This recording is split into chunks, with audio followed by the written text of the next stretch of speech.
Hello students, welcome to the lecture. आज के lecture में आप सभी का स्वागत है। तो आज हम अपने प्रीपोजिशन का पार्ट 7 डिस्कस करेंगे। इससे पहले हम पार्ट 6 प्रीपोजिशन के डिस्कस कर चुके हैं, जिसके अंदर हमने preposition of time, preposition of places और उसके साथ आगे प्रीपोजिशन ऑफ प्लेसेस के कुछ और भी जो हमारे पॉइंट्स हैं उनको भी हम कवर करेंगे।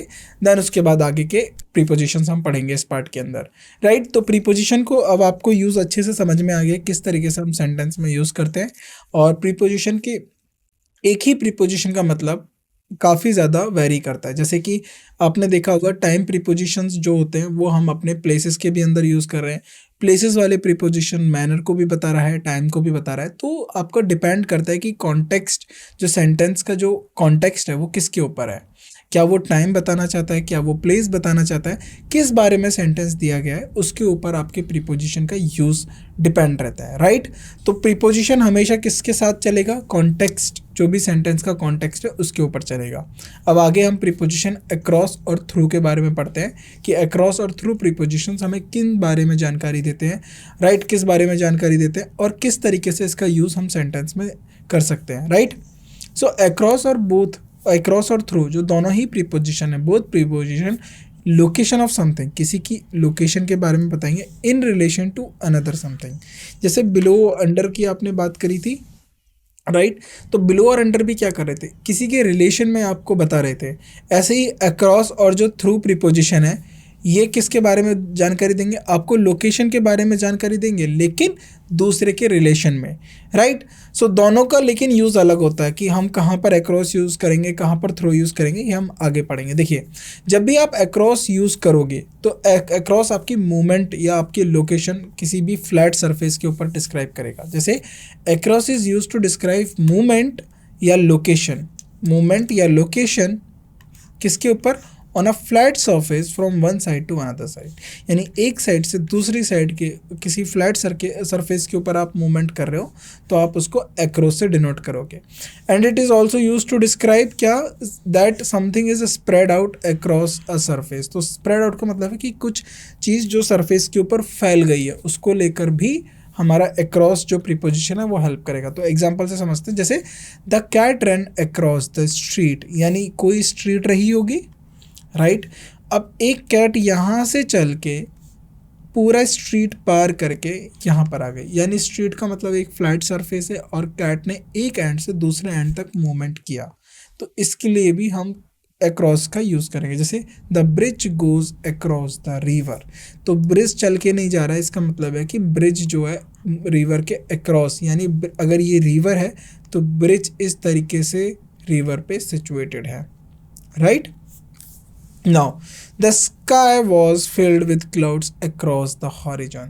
तो यानी जैसे horizon का मतलब क्या होता है? जैसे अगर आपने देखा हो ये अर्थ है, राइट। अर्थ इस तरीके से सर्कुलर शेप में है, राइट। तो ये अर्थ है और आपने देखा होगा कि एक ऐसा पॉइंट होता है जहाँ पर हमें लगता है कि स्काई और अर्थ मीट कर रहे हैं, यानी दोनों मिल रहे हैं। तो हिंदी में इसको बोलते हैं क्षितिज, तो इंग्लिश में उसको बोलते हैं हॉरिजॉन। तो ये बता रहा है कि पूरे आसमान में बादल हॉरिजॉन तक फैल गए हैं। तो यहाँ पर मैंने बताया ना, स्प्रेड को लेकर भी आप अक्रॉस यूज़ कर सकते हो। The map was spread out across the table, तो जो पूरा मैप है वो टेबल के ऊपर फैला दिया गया है या बिछा दिया गया है, राइट। सो यहाँ पर आपने स्प्रेड का मतलब है कि कुछ चीज़ को आपने फैला दिया है, स्प्रेड आउट कर दिया है। अक्रॉस का मतलब है यहाँ पर आपने स्प्रेड आउट कर दिया है, राइट। तो यहाँ पर लोकेशन की बात हो रही है। नाउ अगर आप थ्रो की बात करोगे, through is use to describe movement, ये भी मूवमेंट और ये लोकेशन बताएगा इन 3 डायमेंशनल स्पेस। अब 3 डायमेंशनल स्पेस मतलब समझ लीजिए, देखिए ये पेन है, अगर आप इसके एक साइड की बात करोगे तो ये हो गया 1 डायमेंशनल, और आप इसके 2 साइडों की बात करोगे। फॉर एग्जांपल अगर हम इस पेज की बात करते हैं, ये एक पेज है, राइट, ये एक पेज है। तो इसकी एक लेंथ है, इसकी एक लेंथ हो गई और एक ब्रेथ हो गई, ये हो जाता है हमारा 2 डायमेंशनल। यानी अगर आप इस पॉइंट की बात करोगे तो ये पॉइंट कैसे बताओगे? यहाँ से कितना ऊपर है और यहाँ से कितना आगे है, राइट। तो इस तरीके से 2 डायमेंशनल। अब 3 डायमेंशनल क्या होगा? अब ये पूरा स्पेस है, अब जो मैं हूँ ये स्पेस है, ये पेन मेरा कहीं इस पॉइंट पे है।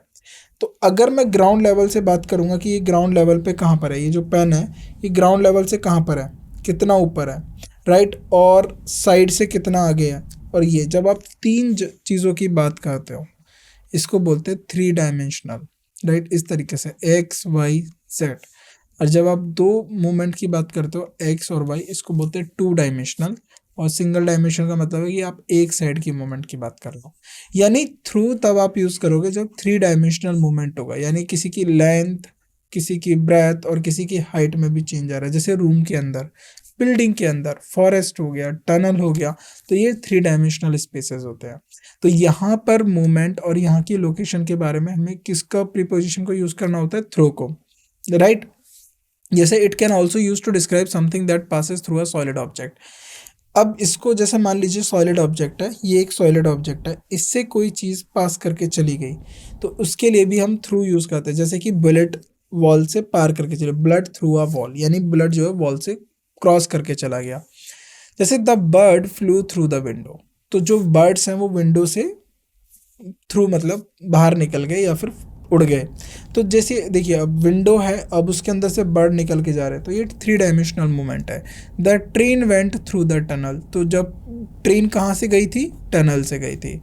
The river vents through the valley, तो रिवर कहाँ से निकल के जा रही है? वैलीज से। The bullet went through the wall, तो बुलेट कहाँ से निकल के गई? दीवार से। तो इसको भी हम थ्रू के साथ यूज़ करेंगे। अब आपको थ्रू और अक्रॉस में पता चल गया होगा।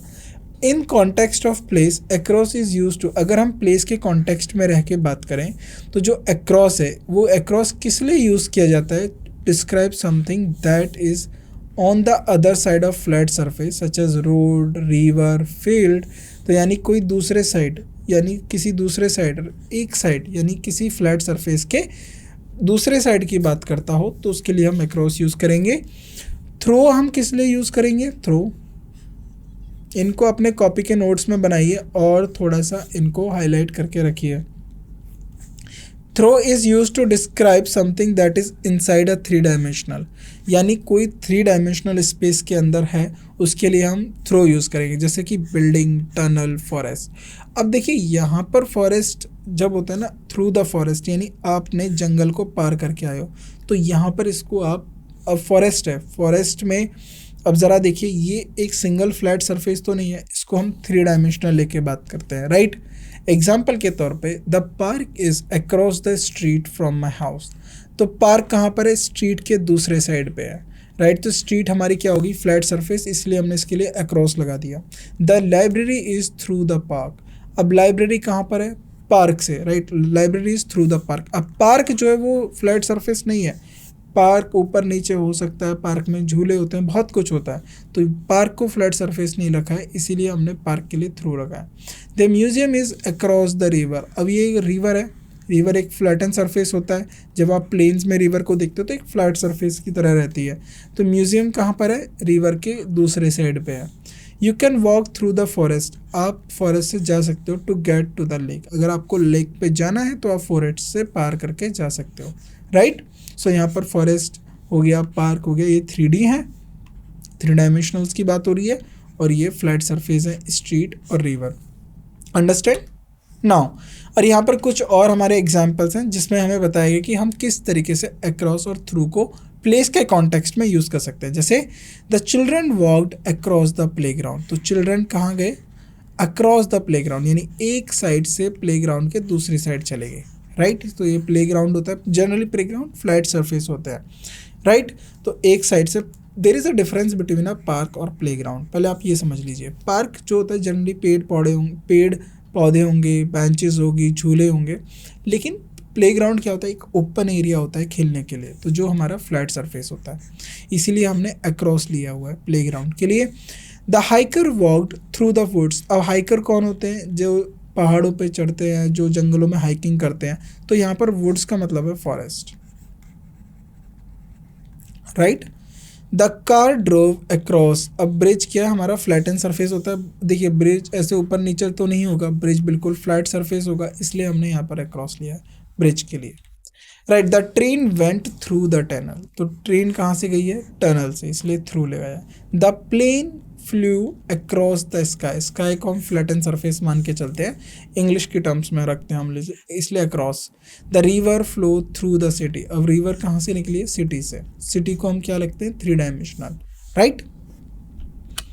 Now the wind blows through the trees, the light shines through the window, the sound of music travels through the air. तो आप याद रखेंगे कहाँ पर across यूज करना है, कहाँ पर आपको through यूज करना है, राइट। अब नेक्स्ट प्रीपोजिशन आता है हमारा ओवर एंड अबव। कहाँ पर आपको ओवर यूज करना है, कहाँ पर अबव यूज करना है। Use of over and above in context, अगर हम ओवर और अबव को प्लेस के कॉन्टेक्स्ट में करें तो किस तरीके से यूज करेंगे।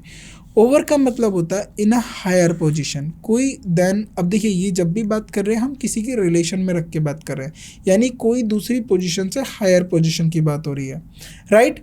और कवरिंग और एक्सटेंडिंग ओवर, कवरिंग का मतलब है कि फैल जाना या एक्सटेंड हो जाना, उसको हम बोलते हैं ओवर के लिए यूज किया जाता है। It can also use to describe movement from one side to another, यानी एक साइड से दूसरे साइड के मूवमेंट के लिए भी हम ओवर यूज़ कर सकते हैं। तो हाईलाइट कर दे रहे हैं, आप इसको नोट्स में बना के रखिएगा, कवरिंग और extending over, right, in a higher position then, और movement from one side to another side जब भी हम ओवर की बात करेंगे, right.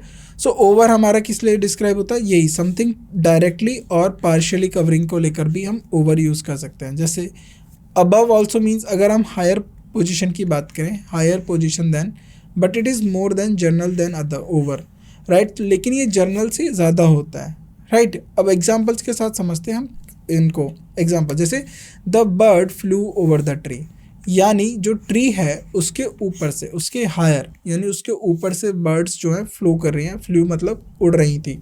The aeroplane flu above the cloud, तो आपको पता ही होगा क्लाउड्स हो गए और इन सबसे ऊपर हमारा जो है एरोप्लेन उड़ रहा था, right. The clouds hung over the city, अब हंग ओवर द सिटी का मतलब है कि जो क्लाउड्स हैं ये कहाँ पर आ गए, ये सिटी के ऊपर आ गए, above the city, right. The bridge Spence the river, the blanket was spread, अब देखिए स्प्रेड ओवर द बेड का मतलब है कि कोई चीज़ फैल जाना, स्प्रेड ओवर यानी ये ब्लैंकेट जो है पूरे बेड को कवर कर लिया है, एक्सटेंडिंग समथिंग या covering over, right. The lamp hung over the table, तो लैम्प को कहाँ रख दिया गया है, टेबल के ऊपर टांग दिया गया है, राइट। जैसे हंग का मतलब होता है कि टांग देना, और हैंग्ड का मतलब होता है फांसी पे लटकाना, और हंग ये बहुत ज़्यादा एग्जाम में पूछे जाते हैं, हैंग और हंग, तो दोनों में डिफरेंस याद रखना। तो ये कोई टेबल होगी, इसके ऊपर लैम्प को रख दिया गया है, तो इसके लिए बोला है the lamp hung over the table, table के ऊपर, above. The painting hung above the fireplace, the house on the hill has a beautiful view of the valley below, देखिए the house on the hill has the beautiful valley मतलब valley का मतलब क्या है, जो घाटियाँ होती हैं, जो नीचे की घाटियाँ हैं, और हाउस कहाँ पर है, ऊपर है, तो उससे उसका अच्छा व्यू आ रहा है। The star twinkled above us, the apartment is on the second floor above the store, right। So which word is which, अब हमें ये देखना है कि हम कौन सा वर्ड कहाँ पर यूज़ करें, ओवर कहाँ पर यूज़ करना है, अबव कहाँ पर यूज़ करना है, right. So over is more commonly use than above, तो ओवर को हम ज़्यादा ही यूज़ करते हैं अबव के कंपैरिजन में। किसी भी कब यूज़ करेंगे, तो describe something that directly above, कोई किसी के सीधे तौर पे ऊपर हो, या पार्शली कवरिंग, या पार्शली कवर करके रखा हो, right. So it is more also more commonly use to describe movement from one side to another side के मूवमेंट की भी बात करेंगे, right. Above is more commonly use to describe something that is higher than something else, तो above को किस लिए use किया जाता है कि कोई चीज़ दूसरे से ऊपर है, राइट। नाउ कुछ और एग्जांपल्स देखते हैं। The helicopter hovered over the building, तो हेलीकॉप्टर कहाँ पर उड़ रहा था, बिल्डिंग के ऊपर। The rain clouds were coming over the horizon, तो एक पॉइंट से दूसरे पॉइंट पे आ रहे हैं, यानी हॉरिजन से रेन क्लाउड्स किधर की तरफ आ रहे हैं, आपकी तरफ या सिटी की तरफ। The bridges spans the river, यानी the blanket was spread over the bed, इसका मतलब है कवर करके रख लेना। The lamp hung over the table, the painting hung over the fireplace, right.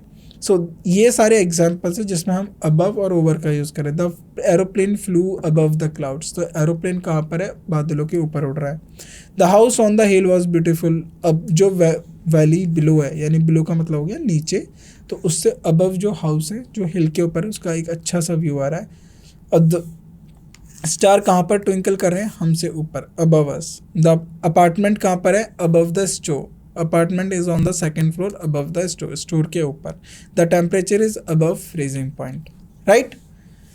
Note over and above can also use in other context. अब ये किस context में यूज़ किए जा सकते हैं? जैसे अगर हम क्वांटिटी की बात करें, अमाउंट की बात करें, डिग्री की बात करें, सो हम यूज़ ओवर और अबव कर सकते हैं। जैसे ओवर बजट हो गया, अबव एंड बियॉन्ड हो गया, सो ये जो हम एक्सपेक्ट कर रहे हैं उनसे ज़्यादा, राइट, ओवर रन हो गया।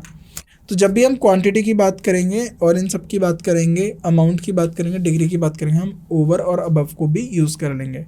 नाउ टू और टूवर्ड्स, टू कब क्या है, टू इंडिकेट क्या करता है, टूवर्ड्स क्या इंडिकेट करता है जब हम प्लेस के कॉन्टेक्स्ट की बात करते हैं। तो दोनों के दोनों क्या इंडिकेट करते हैं, टू और टूवर्ड्स, मूवमेंट को और डायरेक्शन को किसी प्लेस के regarding, right. So it indicates movement और डायरेक्शन टूवर्ड अ प्लेस। तो किसी प्लेस के लिए डायरेक्शन और मूवमेंट को इंडिकेट करते हैं। However there is a subtle difference between the two. Subtle का मतलब है there is a difference between two preposition, यानी टू और टूवर्ड के अंदर कुछ डिफरेंस है। वो क्या डिफरेंसेस है वो हमें देखना। देखिए, टू जो इंडिकेट करेगा वो स्पेसिफिक मूवमेंट करेगा टू अ प्लेस, किसी भी प्लेस को लेकर स्पेसिफिक मूवमेंट की बात हो रही है, with the implication that place is reached, यानी वो प्लेस पे आप पहुंचने वाले हो। जैसे एग्जांपल के तौर पे I am walking to the store. अब ये इसकी इंडिकेशन क्या कर रहा है, मूवमेंट को इंडिकेट कर रहा है, किधर की तरफ ये मूवमेंट हो रही है, स्टोर की तरफ, यानी ये एक स्पेसिफिक है मूवमेंट। जैसे मान लीजिए ये स्टोर है और यहाँ पर किसी का हाउस है। अब एक रोड इस तरफ जा रहा है और इसी में से रोड इधर जा रहा है, इधर की तरफ जा रहा है, राइट। अब सीधा ना ले जाके इसको हम ऐसे कर सकते हैं, ऐसे यहाँ पर हो गया, यहाँ पर हो गया और इधर से ये स्टोर हो गया। अगर इसको स्टोर जाना है तो ज़रा ध्यान से देखिए, तो ये कौन से रूट को फॉलो करेगा, इस वाले रूट को फॉलो करेगा। अब इसकी जो मूवमेंट है अब वो स्पेसिफिक है, क्योंकि ये जा तो रहा था लेकिन किधर जा रहा था, ये स्टोर की तरफ जा रहा था। तो जाहिर सी बात है इसकी मूवमेंट को आप किस लोकेशन पर ट्रैक करोगे। क्या इसकी मूवमेंट यहाँ पर ट्रैक होगी? नहीं होगी। क्या यहाँ पर ट्रैक होगी? नहीं होगी।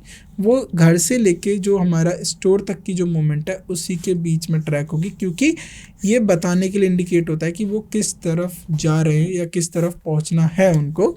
तो यानी स्टोर की तरफ जा रहा, I am walking to the store, मैं कहाँ जा रहा हूँ, स्टोर की तरफ, राइट। सो यहाँ पर स्पेसिफिक मोमेंट की आप बात करेंगे। Now we drove to the beach, वो ड्राइव करके कहाँ जा रहे थे, बीच की तरफ, right. The plane flew to New York, plane किधर की तरफ उड़ रहा है, न्यूयॉर्क की तरफ, राइट। अगर हम टू वर्ड की बात करें, toward is use to indicate. अब टू वर्ड क्या इंडिकेट करता है, general movement in the direction of place, यानी जर्नल मूवमेंट बताएगा, स्पेसिफिक मूवमेंट नहीं, जर्नल मूवमेंट बताएगा किसी भी प्लेस के डायरेक्शन के regarding, without implication that place is reached, तो बिना इस बात के कि उस प्लेस पे पहुंच रहा है या नहीं। जैसे आई am walking toward the store. अब यहाँ पर थोड़ा कॉन्टेक्स्ट डिफरेंट हो गया। आई एम वॉकिंग टू और टूवर्ड में समझिएगा अंतर क्या होता है। ये हो गया स्टोर, ये हो गया हाउस, और पहले हम इसको एक बहुत सारे रोड्स बना देते हैं, राइट। अब एक रोड हो गया इस तरीके से गया है, राइट। दूसरा रोड आगे चल के इधर चला गया, इधर चला गया। एक रोड आगे गया, इधर हो गया और इधर स्टोर पे आ गया। अब दोनों में अंतर समझिएगा। यहाँ हॉस्पिटल हो गया, राइट, ये मार्केट हो गई, ये स्टेशन हो गया, ये रेलवे स्टेशन हो गया,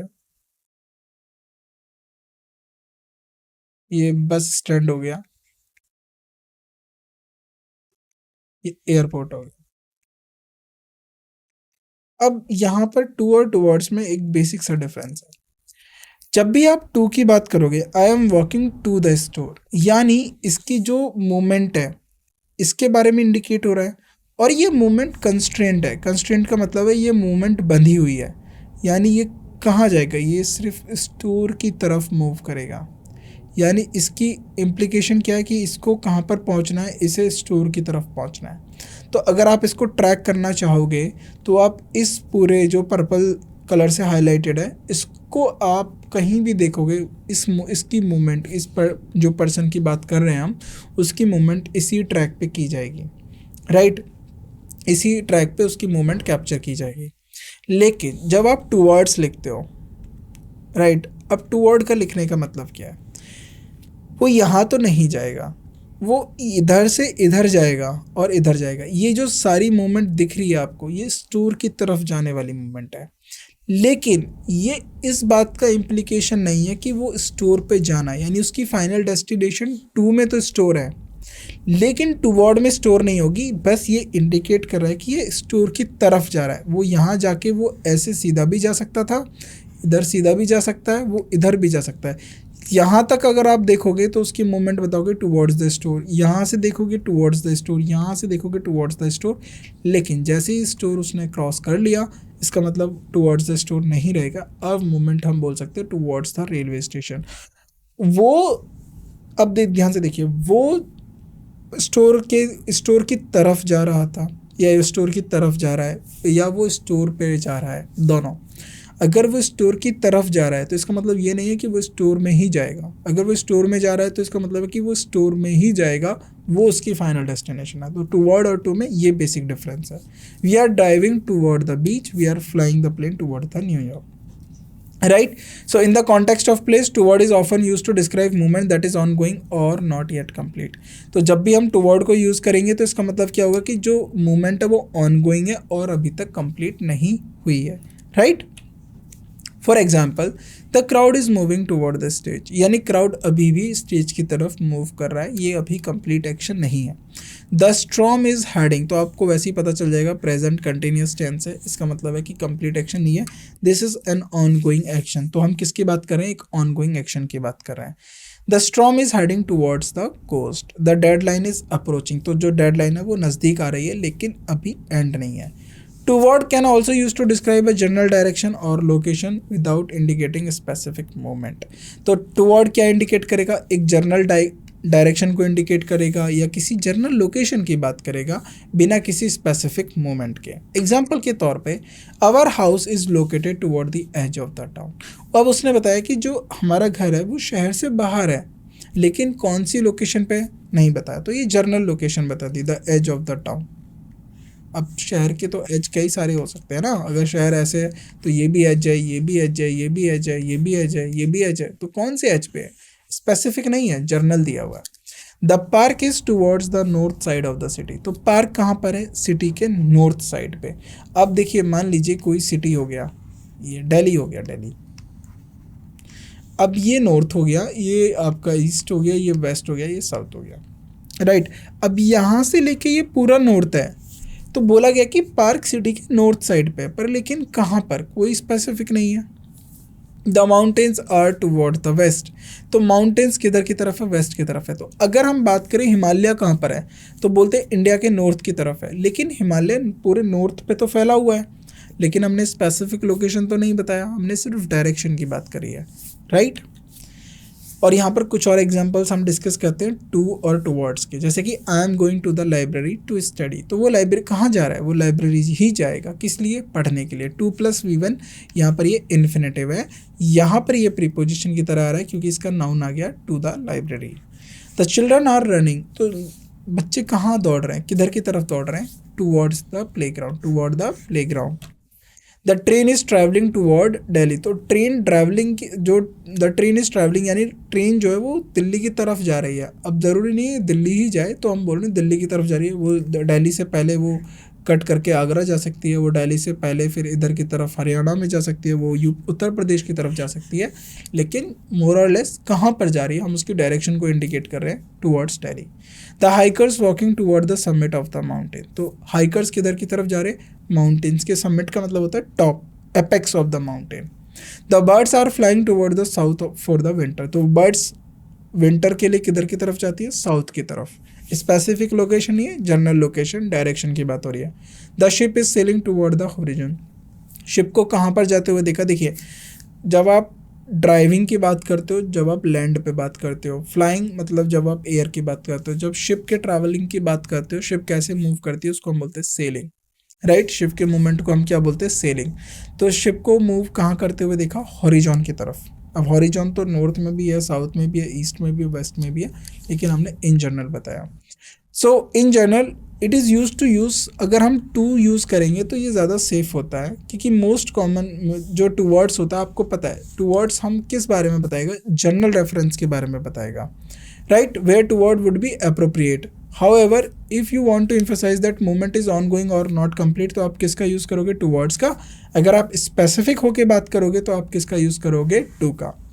अब हम यूज़ देखते हैं in, into और on और onto का. अगर आप in और into प्लेस के कॉन्टेक्स्ट में बात करोगे तो ये किस बारे में बात करते हैं? दो प्रीपोजिशन इन है, ये इंडिकेट करेगा दैट समथिंग इज इनसाइड और विद इन द कंटेनर और इनक्लोज्ड स्पेस. तो कुछ चीज़ जो इनसाइड हो या किसी कंटेनर के अंदर हो या किसी इनक्लोज्ड स्पेस के अंदर हो, जैसे रूम के अंदर. The cat is in the box, the book are in the shelf, the water is in the glass, the students are in the classroom, the company is located in the city centre. तो ये boundaries की बात कर रहा है, ये enclosed spaces की बात कर रहा है, राइट. ये कंटेनर की बात कर रहा है, राइट. अगर आप इनटू की बात करते हो तो इनटू क्या इंडिकेट करता है? मूवमेंट और direction towards the inside of the container और इनक्लोज्ड स्पेस. तो यानी इनसाइड ऑफ द कंटेनर या इनक्लोज्ड स्पेस की डायरेक्शन की तरफ बात करता है. जैसे the cat jumped into the box, यानी बॉक्स कैसा है? क्लोज्ड कंटेनर हो सकता है, इनक्लोज्ड स्पेस हो सकता है, उसके अंदर कैट जंप कर रही है. I put the books into the shelves, he poured the water into the glass, the students walked into the classroom, the company moved into its new headquarters. right. अगर हम यूज़ करें on और on to का अगर place के context में, तो on indicate करेगा समथिंग इज रेस्टिंग और touching the surface of something else, यानी कोई किसी के ऊपर रेस्ट कर रहा है या उसके सरफेस को टच कर रहा है, उसके लिए हम ऑन का यूज़ कर सकते हैं. The book is on the table, the cup is on the counter, the cat is sleeping on the bed, the paint is on the wall. अब हंग, किसी के सहारे से अगर आपने कुछ टांगा है तो भी आप ऑन यूज़ कर सकते हो. The bird is sitting on the branch of the tree.